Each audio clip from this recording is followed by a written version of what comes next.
आवाज़ और बोर्ड सही है कि नहीं है?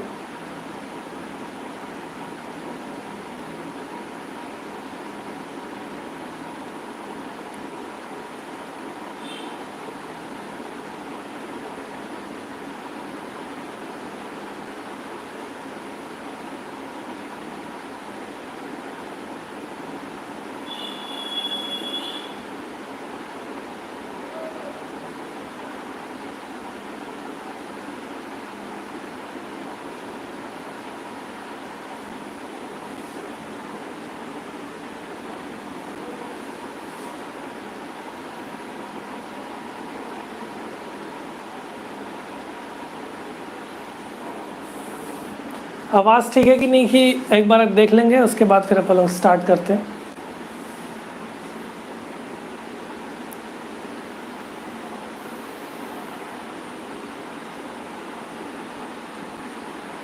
आवाज़, बोर्ड,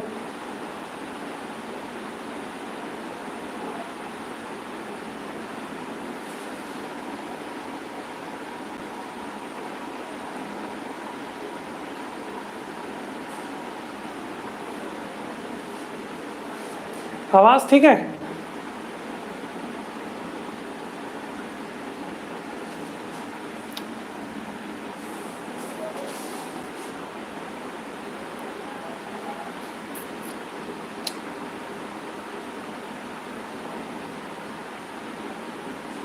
ठीक है, चलो तो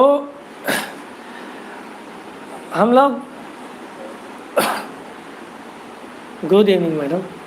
ठीक है, हम लोग अब ऐसे प्लांट्स की तरफ आ गए जो थोड़ा से टेरिडोफाइट्स से एडवांस्ड होंगे, है ना। देखने की कोशिश करेंगे कि टेरिडोफाइट्स, अब आप दिमाग में रख रहे जो कैरेक्टरिस्टिक्स टेरिडोफाइट्स के थे वो इवॉल्व होकर जिम्नोस्पर्म में कैसे पहुँचे होंगे और नेक्स्ट ग्रुप ऑफ प्लांट्स कैसे बने होंगे और क्या क्या डिफरेंसेस हुए होंगे, है ना। थोड़ा सा समय लगेगा टॉपिक, लेकिन हो जाएगा कंप्लीट, निश्चिंत रहिए। ठीक, एकदम जनरल कैरेक्टरिस्टिक्स पढ़ेंगे, ज़्यादा लंबी क्लास नहीं होगी फ़िलहाल अभी की, क्योंकि और भी क्लासेस हैं अभी होने वाली है। तो एक जनरल कैरेक्टरिस्टिक्स ओवरव्यू ही दूंगा आप लोगों को, और उसके बाद हम लोग डिटेल पढ़ेंगे ना, क्यों टेंशन ले रहे हो, है ना।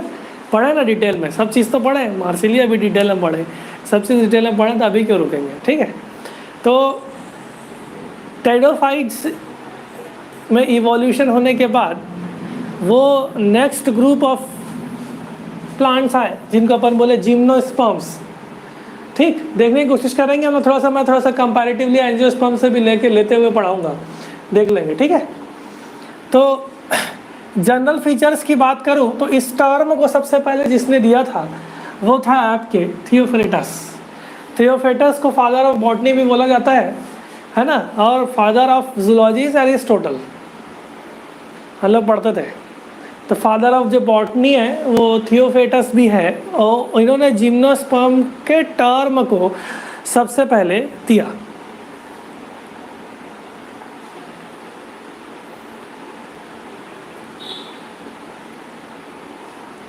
है ना। इस जिम्नोस्पर्म की स्टडी को अपन बोलेंगे जिम्नोस्पर्मोलॉजी। सिंपल है, जिम्नोस्पर्मोलॉजी इस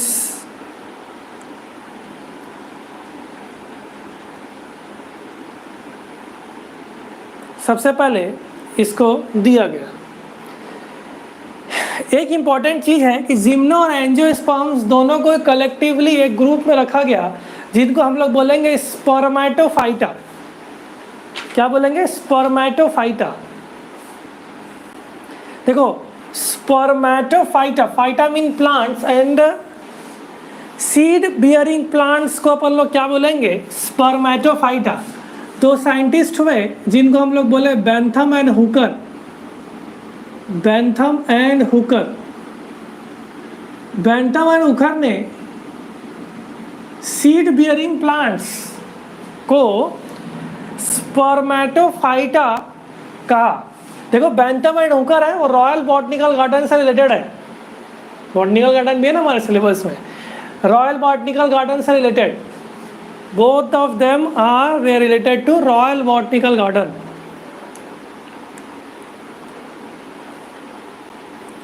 एक और बता देता हूँ, Bentham and Hooker royal botanical garden से रिलेटेड है। ऐसे साइंटिस्ट जो बॉटनिकल गार्डन में काम करते हैं उनको क्यूरेटर बोला जाता है। क्यूरेटर क्या बोला जाता है? क्यूरेटर। तो बेंथम एंड हुकर ने, मैं जिम्नोस्पर्म का क्लासिफिकेशन आप लोगों को नहीं बता रहा हूँ, जिम्नोस्पर्म का क्लासिफिकेशन तो हम लोग जनरल कैरेक्टर्स के बाद पढ़ेंगे, है ना। ठीक, सबसे पहले मैं आपको पूरे ग्रुप ऑफ प्लांट्स की बात कर रहा हूँ। एक बुक इन्होंने लिखा था जिनको बोला जाता है जेनेरा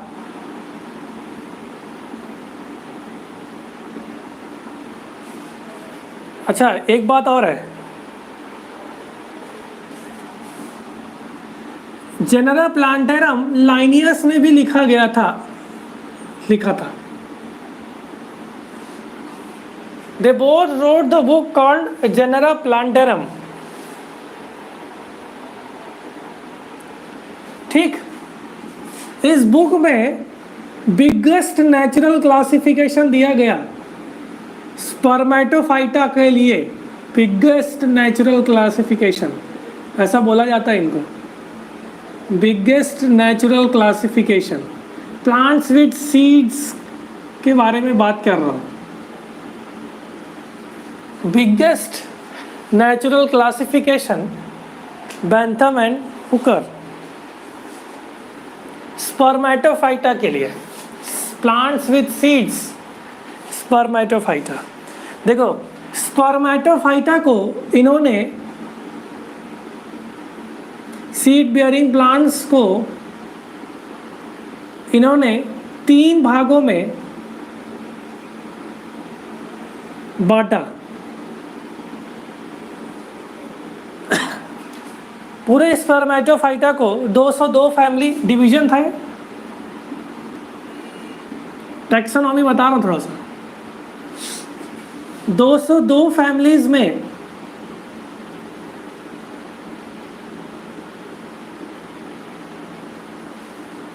इंक्लूडेड किए और 3 भागों में स्पर्मेटोफाइटा को बांटा, मतलब 3 क्लासेस में डिवाइड किए।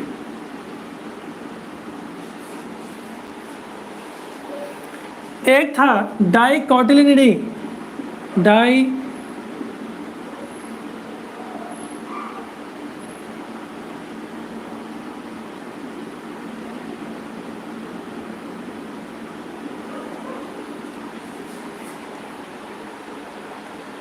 दूसरा रखा उन्होंने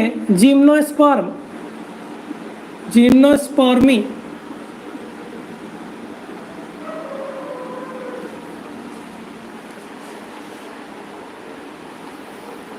और एंड में लगा उन्होंने मोनोकोटिलिडनी।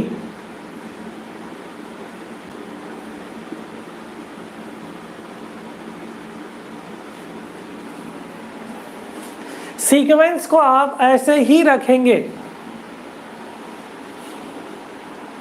ठीक। डाइकोटिलिडनी में उन्होंने 165 फैमिलीज को रखा, जिम्नोस्पर्मी में 3 फैमिलीज को रखा, और मोनोकोटिलिडनी में 34 फैमिलीज को उन्होंने रखा। Biggest natural section of classification of spermatophyta, seed bearing plants. Dicotyledonae को उन्होंने 3 सब फैमिलीज में और डिवाइड किया। एक था पॉलीपेटली, जिनके पेटल्स फ्री हो, उनको किस ग्रुप में रखा जाता है? पॉलीपेटली।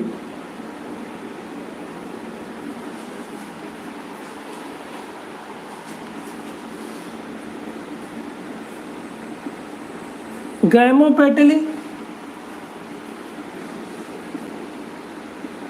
जिनके पेटल्स फ्यूज्ड हो, उनको रखा गया गेमोपेटली में। मतलब free petals, United petals. Petals समझते ना, पेटल्स अगर वो फ्यूज्ड है तो वो गैमोपेटलस कहलाएगा, GA होगा ना। और पेटल्स फ्री रहेंगे तो वो पॉलीपेटलस कहलाएंगे। ठीक, जिनके पेटल्स ही नहीं है, पेटल्स नहीं है, वो कहला दिया उन्होंने मोनोक्लेमाइडी।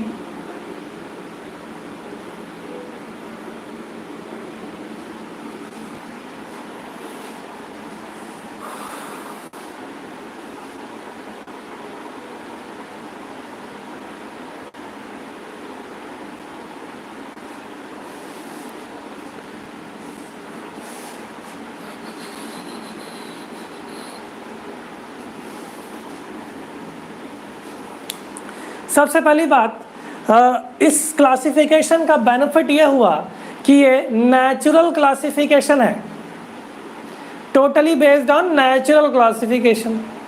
ये एक फायदा हुआ। दूसरा क्या हुआ कि ये classification totally based on floral characters. Benefits of this classification आप लोग लिख सकते हो। हाँ, थोड़ा सा वो कट रहा है ना, थोड़ा सा मैं इसको सरका देता हूँ। अब मेरे ख्याल से क्लियर है। ठीक, नेचुरल क्लासिफिकेशन, ये क्लासिफिकेशन फ्लोरल कैरेक्टर्स के ऊपर डिपेंडेंट है, क्योंकि फ्लावर्स के ऊपर डिपेंडेंट है। पॉलीपेटली, गैमोपेटली, मोनोक्लेमाइडी, इनका क्लासिफिकेशन फ्लोरल कैरेक्टरिस्टिक्स को देख करके किया गया। क्यों? क्योंकि फ्लोरल कैरेक्टर्स स्टेबल होते हैं कंपैरेटिवली वेजिटेटिव पार्ट से। Floral characters are more stable then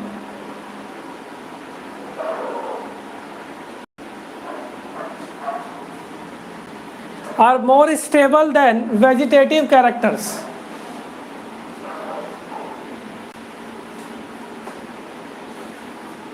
पहला natural system, second in this classification floral characters are considered. Vyapam का बहुत हिट क्वेश्चन है, बेंथम एंड हुकर, पता है?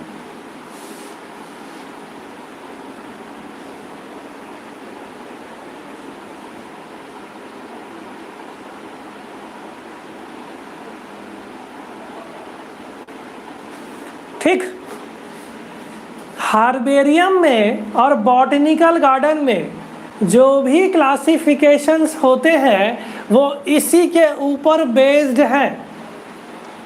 बॉटनिकल गार्डन और हार्बेरियम में जो भी क्लासिफिकेशन को फॉलो किया जाता है वो बेंथम एंड हुकर ही है।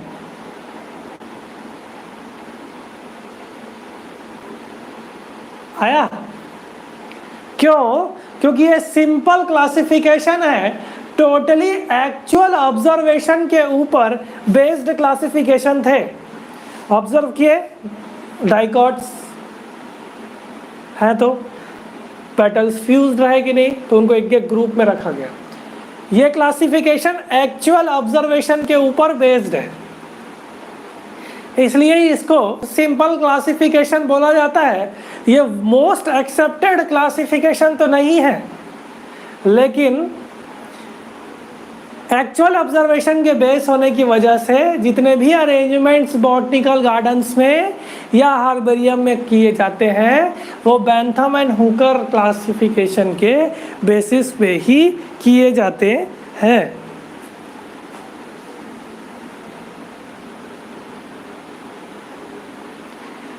एक गलती इसमें से ये हो गई कि ये फाइलोजेनी को demerit of Bentham and Hooker, एक गलती ये हो गई कि इस क्लासिफिकेशन में फाइलोजेनी को फॉलो नहीं किया गया।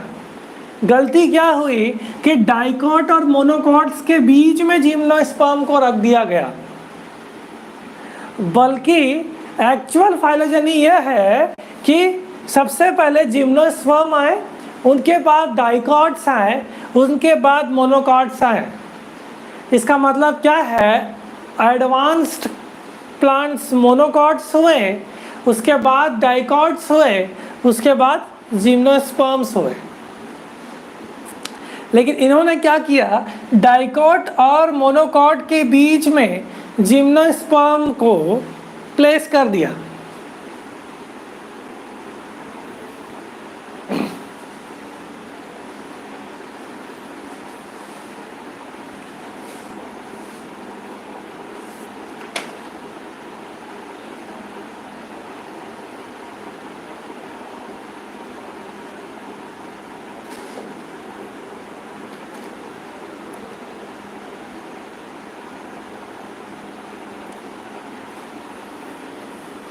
तो एक चीज हमको पता चल गया कि both gymnosperms and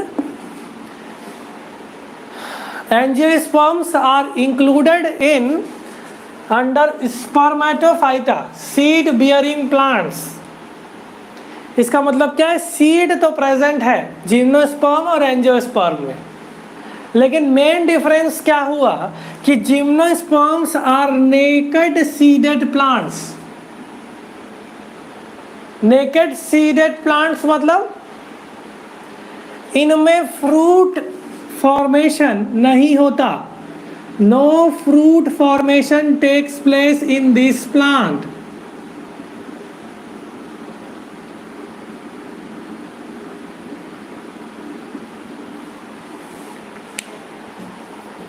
Gymnosperms are seeded plants but are naked seeded plants. Fruit formation आपको देखने में नहीं मिलेगा इन प्लांट्स में, लेकिन एंजियोस्पर्म में आम एक फ्रूट है ना, फ्रूट फॉर्मेशन है। Seeded plants, they are naked seeded plants.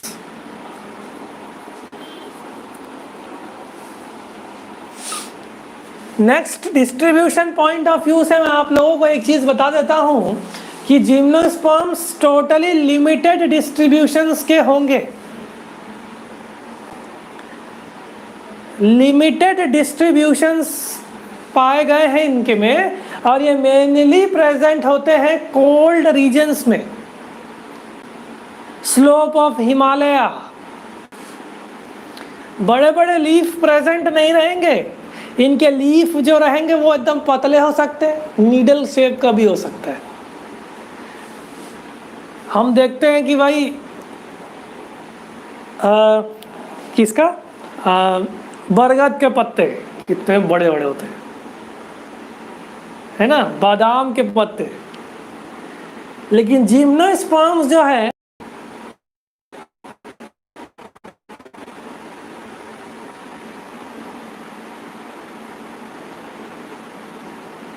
ठीक। अब देखो टेरिडोफाइट्स में वैस्कुलर प्लांट्स की ओरिजिन तो हो गई थी, इस कारण से all gymnosperms are vascular plants. लेकिन डिफरेंस रहेगा एक चीज का कि जाइलम में वेजल्स प्रेजेंट नहीं रहेंगे, जाइलम लैक्स वेजल्स, और फ्लोएम lacks companion cells।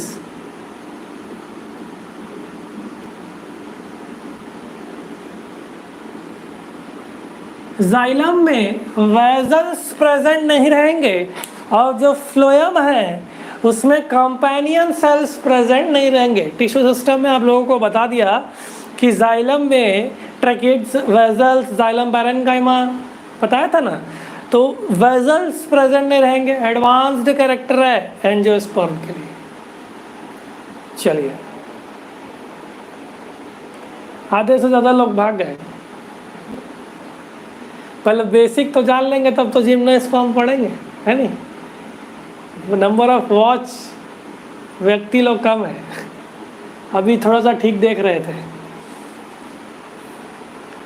ठीक, most of them are woody.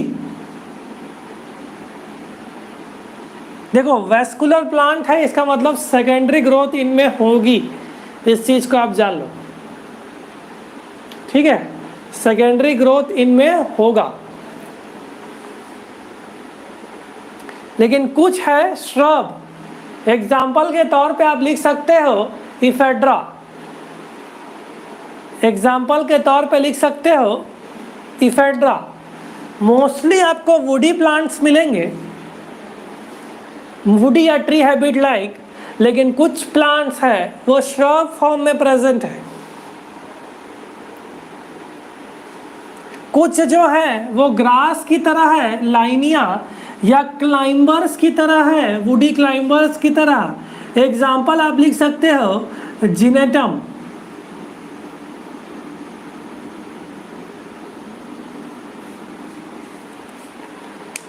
तो टर्म सबसे पहले थियोफेटस ने दिया था, स्टडी जिम्नोस्पर्मोलॉजी कहलाती है। ग्रुप में रखा गया स्पर्मेटोफाइटा में, सीड बियरिंग था इसलिए। नेकेड सीडेड प्लांट्स बोलेंगे जिम्नोस्पर्म। मेनली कोल्ड रीजन्स में प्रेजेंट रहेंगे, लिमिटेड डिस्ट्रीब्यूशंस के हैं। वैस्कुलर प्लांट्स हैं लेकिन जाइलम में वेजल्स नहीं होंगे और फ्लोएम में कैंपेनियन सेल्स प्रेजेंट नहीं रहेंगे। मोस्टली दे आर वुडी, लेकिन कुछ शराब है। एग्जाम्पल के तौर पे आप इफेड्रा लिख सकते हैं, और कुछ ग्रासेस है और क्लाइंबर्स रहेंगे। एग्जाम्पल के तौर पे जिनेटम लिख सकते हैं।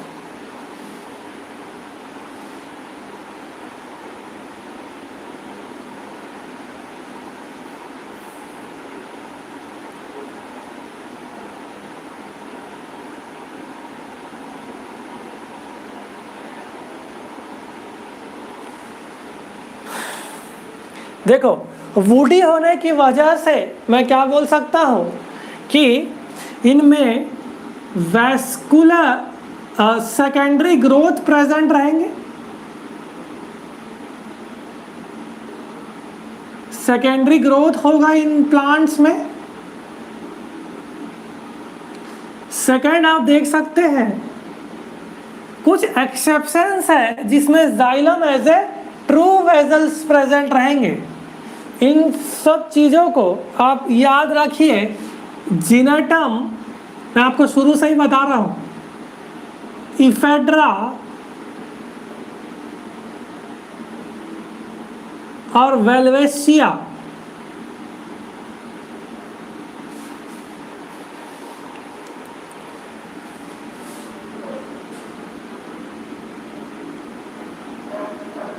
इन तीन ग्रुप में ट्रू वेजल्स प्रेजेंट रहते हैं। आपको जिम्नोस्पर्म का एक्सेप्शन पढ़ना है और उन एक्सेप्शन में थोड़ा एंजियोस्पर्मिक कैरेक्टर्स देखना है। तो आप इन तीन ग्रुप को याद रखेंगे तो एकदम अच्छे से चीज़ें पता रहेगी,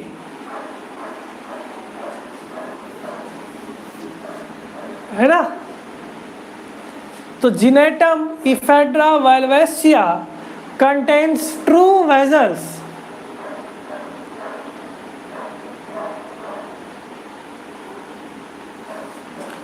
वैस्कुलर बंडल इनमें कौन सा टाइप का रहेगा? कॉन्जॉइंट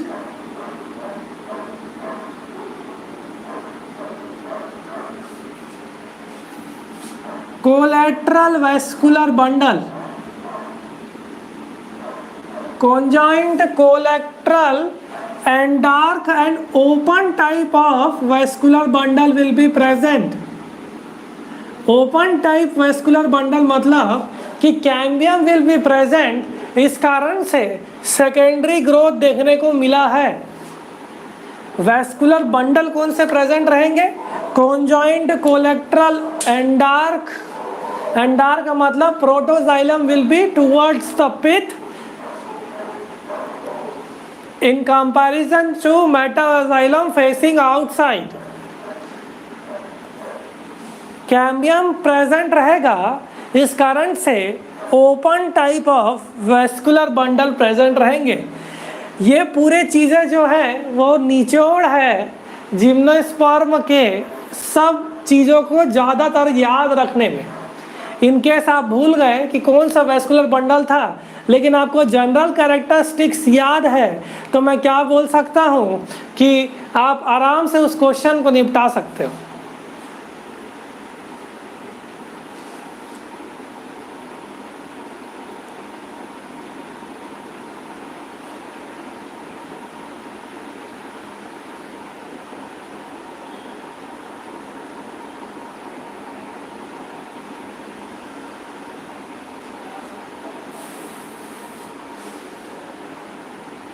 चलिए नेक्स्ट देखते हैं, धीरे धीरे करके धीरे धीरे डिटेल होते जाएगा।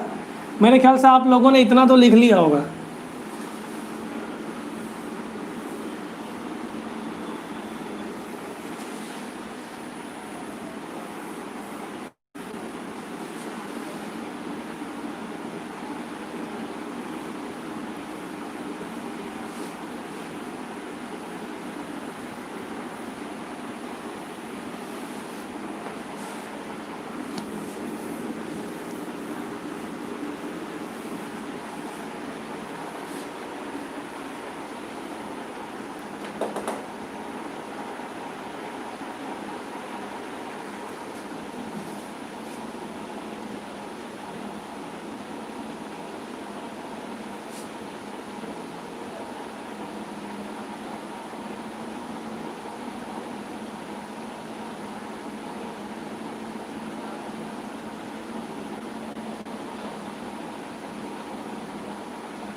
चलो नेक्स्ट देखते हैं, life cycle of gymnosperm.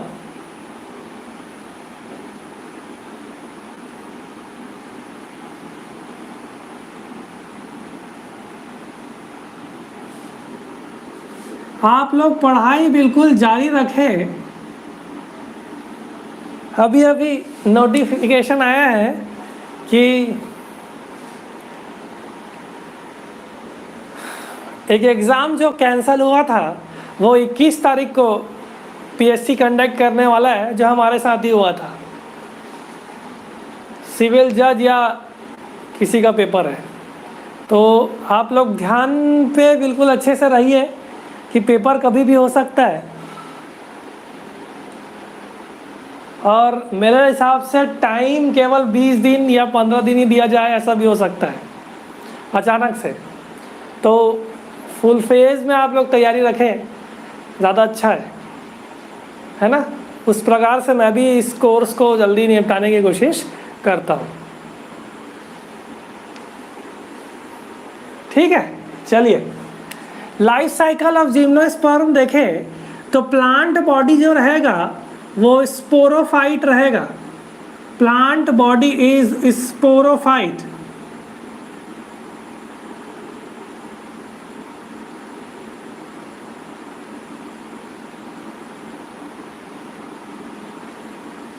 Plant body जो है वो स्पोरोफाइट कहलाएगा।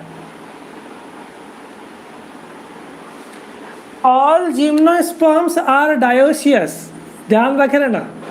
All gymnosperms are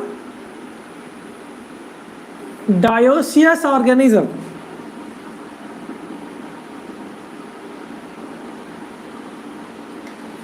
but Pinus जो है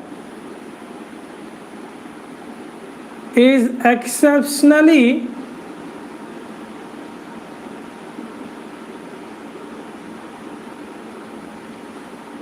मोनोसियस।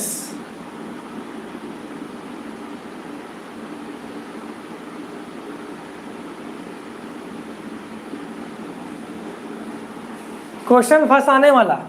सभी जिम्नोस्पर्म डायोसियस है, लेकिन जो पाइनस है वो मोनोसियस है। डायोसियस मतलब male and female plants are separate, monoecious मतलब male and female plants are not separate. सभी gymnosperms are, all gymnosperms are heterosporous.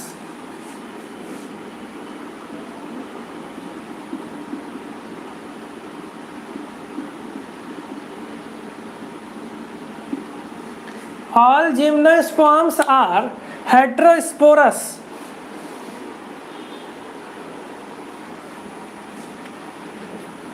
इसका मतलब दो फॉर्म में प्रेजेंट रहेंगे, माइक्रोस्पोर और मेगास्पोर, दोनों ही रेस्पेक्टिवली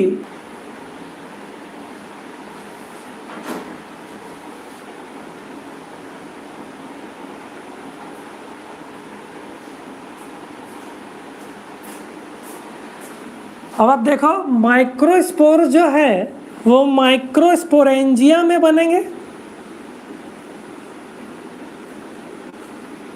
ठीक है ना, और मेगास्पोर मेगास्पोरेंजिया में बनेंगे।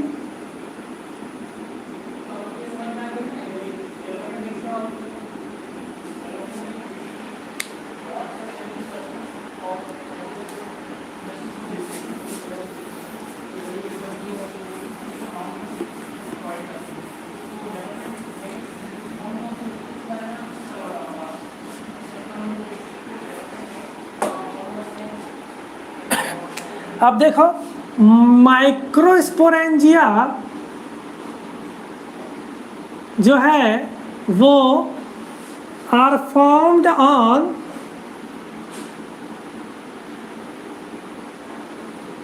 माइक्रोस्पोरोफिल, ये आपको पता है।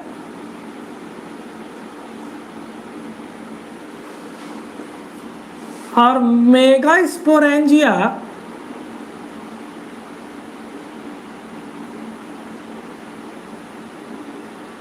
are formed on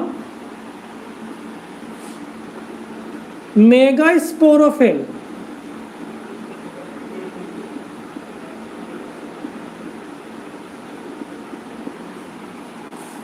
microsporangia microsporophyll, megasporangia megasporophyll.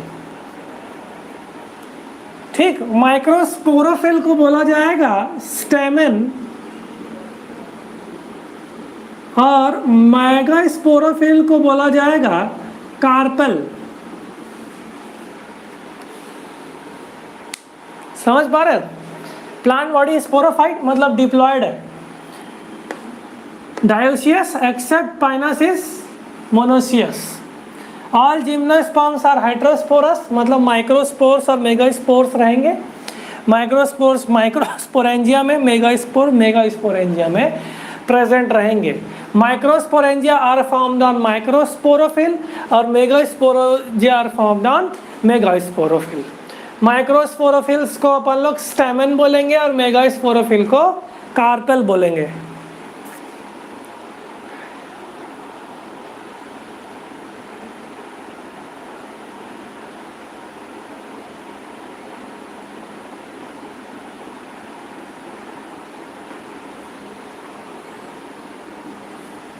ठीक, बोथ स्पोरोफिल्स फॉर्म्स अरेंज हो जाएंगे। बोथ स्पोरोफिल्स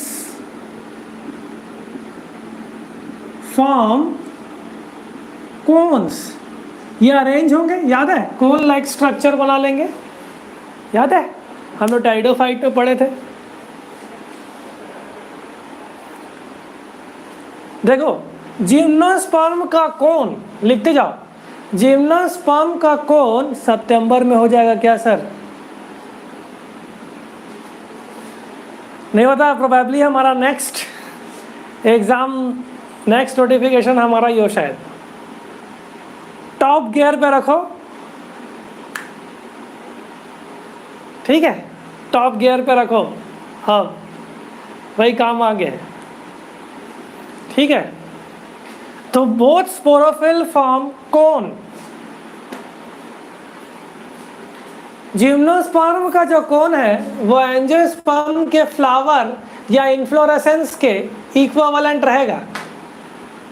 जिम्नोस्पर्म का जो कोन है वो एंजियोस्पर्म के फ्लावर या इन्फ्लोरेसेंस से इक्विवेलेंट रहेगा। इस चीज को आप लोग ध्यान पे रखे रहना।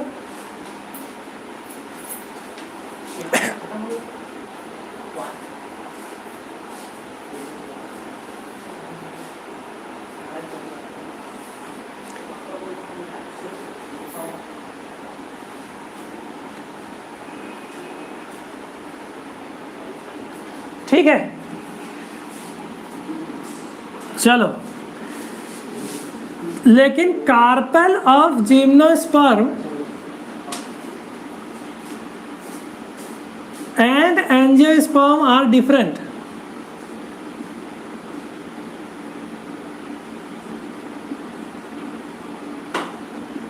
तो कैसे डिफरेंट होते हैं कार्पेल ऑफ जिम्नोस्पर्म और एंजियोस्पर्म? इनके स्ट्रक्चर को हम लोग कल देखेंगे। हम देखने की कोशिश करेंगे कि जिम्नोस्पर्म और एंजियोस्पर्म के कार्पेल में क्या क्या डिफरेंस है और पूरे ग्रुप के ओव्यूल्स को बनाने की कोशिश करेंगे। तो इनडायरेक्टली इतने जनरल कैरेक्टरिस्टिक्स को आप ध्यान में रखिए, बाकी हम लोग कल कंटिन्यू करते हैं, ठीक है। आप सभी का बहुत बहुत धन्यवाद।